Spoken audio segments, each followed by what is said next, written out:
Hello guys, welcome to our YouTube channel study with M. आज मैं आप सभी के लिए काफ़ी इंपॉर्टेंट वीडियो लेके आई हूँ। तो देखिए, आपके आगामी उत्तराखंड के सभी एग्ज़ाम के रिगार्डिंग आज मैं आप सभी के लिए एक इम्पॉर्टेंट टॉपिक लेके आई हूँ।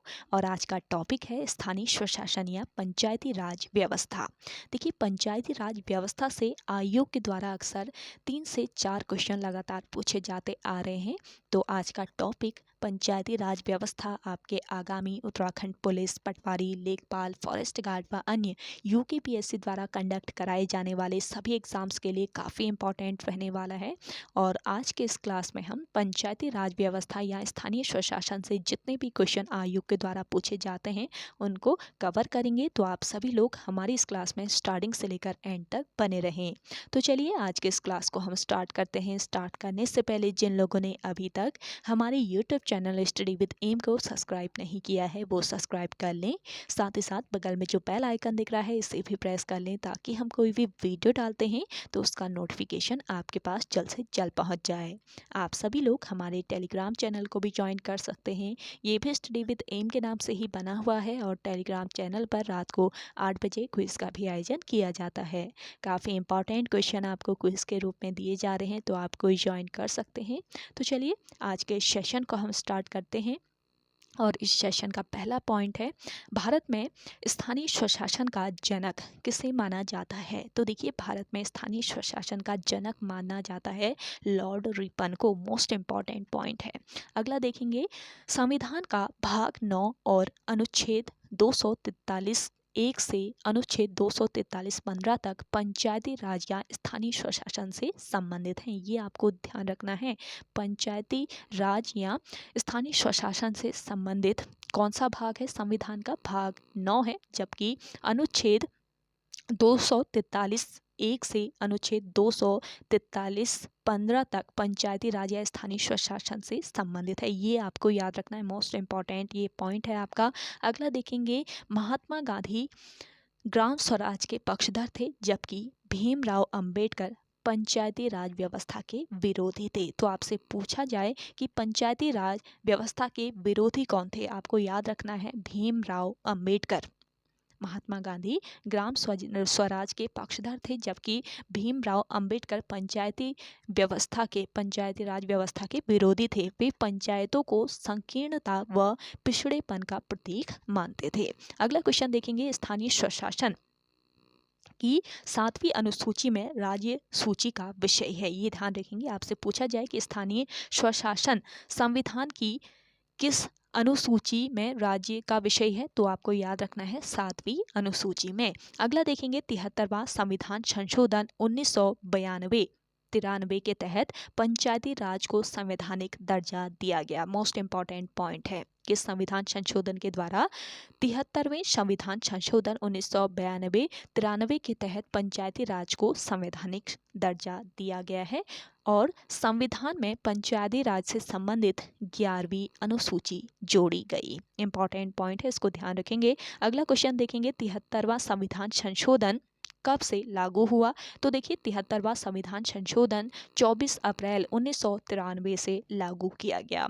अगला क्वेश्चन देखेंगे, बलवंत मेहता समिति 1956 की सिफारिश से 2 अक्टूबर 1959 को राजस्थान के नागौर जिले से पंचायती राज व्यवस्था का शुभारंभ पंडित जवाहरलाल नेहरू ने किया। तो इस पॉइंट से आपके बहुत सारे क्वेश्चन बन सकते हैं, 2-3 क्वेश्चन बन जाएंगे। तो देखिए, बलवंत राय मेहता समिति की सिफारिश से आपसे पूछा जा सकता है कि किस समिति के सिफारिश से 2 अक्टूबर 1959 को राजस्थान के नागौर जिले से पंचायती राज व्यवस्था का शुभारंभ हुआ। एक क्वेश्चन ये बनता है, तो आपको याद रखना है कौन सी ये समिति थी, बलवंत राय मेहता समिति थी। और दूसरा क्वेश्चन आपसे बन सकता है कि राजस्थान के नागौर जिले से पंचायती राज व्यवस्था का शुभारंभ कब किया गया, तो आपको याद रखना है 2 अक्टूबर 1959।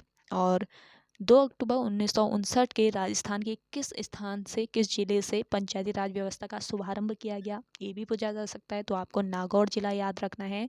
और पंचायती राज व्यवस्था का शुभारंभ किसके द्वारा किया गया, ये भी पूछा जा सकता है। तो आपको पंडित जवाहरलाल नेहरू याद रखना है। तो मोस्ट इंपॉर्टेंट आज का ये टॉपिक है आपका, आप सभी लोग एंड तक बने रहें। अगला पॉइंट है आपका, देखिए 11 अक्टूबर 1959 को आंध्र प्रदेश में पंचायती राज व्यवस्था पंडित जवाहरलाल नेहरू ने शुरू की। आंध्र प्रदेश में पंचायती राज व्यवस्था किसने शुरू की, पूछा जा सकता है। तो जवाहरलाल नेहरू याद रखें। और कब की, 11 अक्टूबर 1959 को। अगला पॉइंट देखेंगे, स्थानीय स्वशासन का संबंध सत्ता के विकेंद्रीकरण से है। स्थानीय स्वशासन का संबंध किससे है, पूछा जा सकता है। तो आपको याद रखना है, सत्ता के विकेंद्रीकरण से स्थानीय स्वशासन का संबंध है। जबकि संविधान में पंचायती राज विधेयक में महिलाओं के लिए कितने सीट आरक्षित किए गए हैं, 1/3 सीट। अगला क्वेश्चन देखेंगे, पश्चिम बंगाल में 4 स्तरीय पंचायती राज व्यवस्था को अपनाया गया है। तो आपसे पूछा जाए कि पश्चिम बंगाल में कितने स्तरीय पंचायती राज व्यवस्था को अपनाया गया है, तो कितने स्तरीय, 4 स्तरीय पंचायती राज व्यवस्था को पश्चिम बंगाल ने अपनाया है। अगला देखेंगे, पंचायतें चुंगी कर, मेले पर कर व पशु विक्रय पर कर लगा सकती है। पंचायतें जो हैं वो किस पर कर लगा सकती है, देखिए चुंगी कर लगा सकती है, मेलों पर कर लगा सकती है और पशु विक्रय पर कर लगा सकती हैं। तो ये जो शक्तियां हैं ये पंचायतों के पास हैं। अगला क्वेश्चन देखेंगे, पंचायतें राज्य सरकार की सहायता अनुदान से धन प्राप्त कर सकती हैं। ये भी शक्ति किसके पास है, पंचायत के पास है। अगला देखेंगे, पंचायती राज से संबंधित कौन कौन सी समितियां हैं, इनको देख लीजिए, काफ़ी महत्वपूर्ण ये आपका पॉइंट है। पंचायती राज से संबंधित कौन कौन सी समितियां हैं, आपसे पूछा जा सकता है। आपको 4 ऑप्शन दे दिए जाएंगे, कुछ समिति आपको दे दी जाएंगी, कौन सी इसमें से नहीं है या कौन सी इसमें से है, इस तरीके से भी आपसे आयोग द्वारा क्वेश्चन पूछा जा सकता है। तो पंचायती राज से संबंधित समितियां कौन कौन सी है, देखिए बलवंत राय मेहता समिति, ये पंचायती राज से संबंधित है।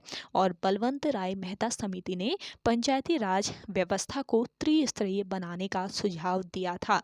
तो आपसे पूछा जाए कि किस समिति ने पंचायती राज व्यवस्था को त्रिस्तरीय बनाने का सुझाव दिया था, आपको याद रखना है ये समिति थी बलवंत राय मेहता समिति। और कौन कौन से त्रिस्तरीय, ग्राम पंचायत, पंचायत समिति व जिला परिषद। तो ये त्रिस्तरीय बनाने का सुझाव दिया था बलवंत राय मेहता समिति ने। अगली समिति है आपकी अशोक मेहता समिति। तो अशोक मेहता समिति 1977 में पंचायती राज व्यवस्था को द्विस्तरीय बनाने का सुझाव दिया था। अशोक मेहता समिति ने कितने स्तरीय, द्विस्तरीय बनाने का सुझाव दिया था। कौन कौन सी, जिला परिषद और पंचायत मंडल। तीसरी समिति है राव समिति। और राव समिति का गठन कब किया गया, देखिए वर्ष 1985 में राव समिति का गठन किया गया। जबकि LN सिंघवी समिति का गठन कब हुआ था, देखिए LNV सिंघवी समिति, ये भी पंचायती राज व्यवस्था से संबंधित है और इसका गठन हुआ था वर्ष 1987 में। तो ये आपके इम्पोर्टेंट पॉइंट है, इनको ध्यान रखेंगे। अगला देखेंगे, PK थुंगन समिति का गठन कब किया गया। तो देखिए PK थुंगन समिति का जो गठन है ये भी कब किया गया था, 1989 में किया गया, जिसके तहत सर्वप्रथम राजीव गांधी ने 1989 में संविधान संशोधन विधेयक प्रस्तुत किया, जो राज्यसभा में पारित नहीं हुआ था। तो ये जो समितियां हैं ये पंचायती राज से संबंधित समितियां हैं, जो कि आपके आगामी एग्ज़ाम की दृष्टि से काफ़ी महत्वपूर्ण है। इनको आप सभी लोग ध्यान जरूर दीजिएगा। और आपको आज की ये क्लास पसंद आ रही है तो जल्दी से आप सभी लोग लाइक कर लें। जिन लोगों ने अभी भी हमारे YouTube channel study with M को सब्सक्राइब नहीं किया है वो सब्सक्राइब कर लीजिए और सेशन ज़रूर शेयर कीजिएगा आप सभी लोग अपने दोस्तों के साथ, अपने व्हाट्सएप ग्रुप्स में। ये बहुत छोटा सेशन है और काफ़ी महत्वपूर्ण भी है, तो आप सभी लोग एंड तक इस सेशन को फॉलो कीजिए। अब देखिए पंचायती राज से संबंधित जितने भी अनुच्छेद हैं उनको हम इसमें डिस्कस करेंगे। तो देखिए अनुच्छेद 243 जो है ये किससे संबंधित है, ये ग्राम सभा से संबंधित है, इम्पॉर्टेंट पॉइंट है। और अगला देखेंगे अनुच्छेद 243B, किससे संबंधित है? देखिए ये भी पंचायती राज से संबंधित है। अनुच्छेद 243 बी, जिसमें त्रिस्तरीय पंचायत राज व्यवस्था का प्रावधान है। त्रिस्तरीय पंचायती राज व्यवस्था का किस में प्रावधान किया गया है, किस अनुच्छेद में? तो अनुच्छेद 243 बी याद रखेंगे। त्रिस्तरीय व्यवस्था कौन कौन सी? ग्राम पंचायत, क्षेत्र पंचायत और जिला पंचायत। अगला पॉइंट देखेंगे अनुच्छेद 243 सी। तो अनुच्छेद 243 सी में पंचायतों की संरचना संबंधी उपबंध किया गया है। अनुच्छेद 243 डी की बात करें तो अनुच्छेद 243 डी में पंचायतों के आरक्षण संबंधी उपबंध किया गया है। तो ये सभी अनुच्छेद किससे संबंधित है? पंचायती राज व्यवस्था या स्थानीय स्वशासन से संबंधित है। चलिए अगले आगे बढ़ते हैं। अगला आर्टिकल देखिए अनुच्छेद 243 ई। तो अनुच्छेद 243 ई के तहत पंचायतों की अवधि 5 वर्ष निर्धारित की गई है। ये ध्यान रखेंगे, अनुच्छेद 243 ई के तहत पंचायतों की अवधि कितने वर्ष? 5 वर्ष निर्धारित की गई है। और यदि पंचायत बीच में भंग कर दी जाए तो 6 माह के भीतर चुनाव करना निर्धारित है।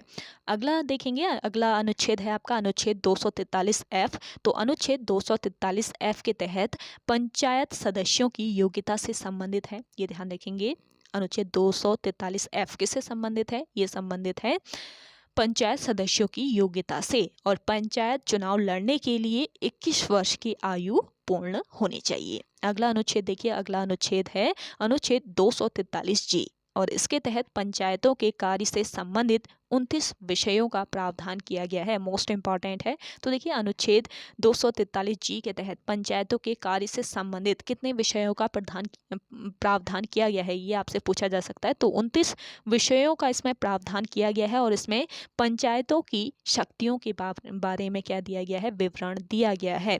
अगला आर्टिकल देखिए, अगला है आपका अनुच्छेद 243 एच। और 243 एच पंचायतों को कर आरोपित करने की शक्तियां देता है। अनुच्छेद 243 एच जो है ये पंचायतों को कर आरोपित करने की शक्तियां प्रदान करता है। अगला देखेंगे अनुच्छेद 243 आई। अनुच्छेद 243 आई के तहत पंचायतों के लिए वित्त आयोग का गठन राज्यपाल 5 वर्ष की समाप्ति पर करेगा। ये प्रावधान किया गया है अनुच्छेद 243 आई में। अगला देखेंगे अनुच्छेद 243 के। तो अनुच्छेद 243 के में क्या प्रावधान है? ये संबंधित है राज्य निर्वाचन आयोग से। तो आपसे पूछा जाए कि राज्य निर्वाचन आयोग से भारतीय संविधान का कौन सा अनुच्छेद है? तो ये अनुच्छेद है 243 के। ये आपको याद रखना है, जो कि राज्य निर्वाचन आयोग से संबंधित है। अगला अनुच्छेद है आपका अनुच्छेद 243 एल। अनुच्छेद 243 एल में संघ राज्य क्षेत्र में पंचायती व्यवस्था लागू कराने से है। ये आपको याद रखना है। अगला अनुच्छेद देखिए, अनुच्छेद 243 एम। तो अनुच्छेद 243 एम के तहत कतिपय क्षेत्रों में पंचायती व्यवस्था लागू न होने से संबंधित। अनुच्छेद 243 एम किससे संबंधित है? कतिपय क्षेत्रों में पंचायती राज व्यवस्था न लागू होने से संबंधित। अगला देखेंगे अनुच्छेद 243 ओ। तो अनुच्छेद 243 ओ निर्वाचन संबंधी मामलों में पंचायतों के हस्तक्षेप से संबंधित है। अनुच्छेद 243 निर्वाचन अनुच्छेद 243 ओ निर्वाचन संबंधी मामलों में न्यायालयों के हस्तक्षेप से संबंधित है। अब देखिए यहाँ पे हम शहरी निकाय प्रशासन से संबंधित कुछ पॉइंट डिस्कस करेंगे। ये भी इम्पॉर्टेंट है काफ़ी। तो देखिए 74वां संविधान संशोधन 1992-93 के तहत संविधान में कौन सी अनुसूची? 12वीं अनुसूची को जोड़ा गया। इंपॉर्टेंट पॉइंट है, जो नगरीय क्षेत्रों में स्थानीय स्वशासन से संबंधित है। तो देखिए 74वां जो संविधान संशोधन है 1992-93, इसके तहत संविधान में 12वीं अनुसूची जोड़ी गई, जो नगरीय क्षेत्रों में स्थानीय स्वशासन से संबंधित है। अगला पॉइंट देखिए, 74वां संविधान संशोधन कब से प्रभावी हुआ? तो 74वां संविधान संशोधन जो है ये 1 जून 1993 से प्रभावी हुआ। अगला देखेंगे, नगर पालिका से संबंधित संविधान का भाग 9 क है, जिसके तहत अनुच्छेद 243 पी से अनुच्छेद 243 जेड जी तक है। ये आपको याद रखना है। नगर पालिका से संबंधित संविधान का भाग कौन सा है? 9 भाग 9 क है, जिसके तहत अनुच्छेद 243 से अनुच्छेद 243 जेड तक है। ये ध्यान रखेंगे, भाग 9 में अनुच्छेद 243 और अनुच्छेद 243 तक, ये सभी प्रावधान भाग 9 में, ये सभी अनुच्छेद भाग 9 में संग्रहित किए गए हैं, ये आपको याद रखना है। अगला देखेंगे, संविधान में नगर पालिका से संबंधित कितने विषयों का प्रावधान किया गया है? तो नगर पालिका से संबंधित 18 विषयों का प्रावधान भारतीय संविधान में किया गया है। अगला देखेंगे, किसी राज्य में नगर पालिकाओं के 3 भाग हैं। कौन कौन से ये भाग है? किसी राज्य में नगर पालिकाओं के कितने भाग हैं पूछे जाए तो 3 भाग याद रखेंगे। कौन कौन से? नगर पंचायत, नगर परिषद व नगर निगम।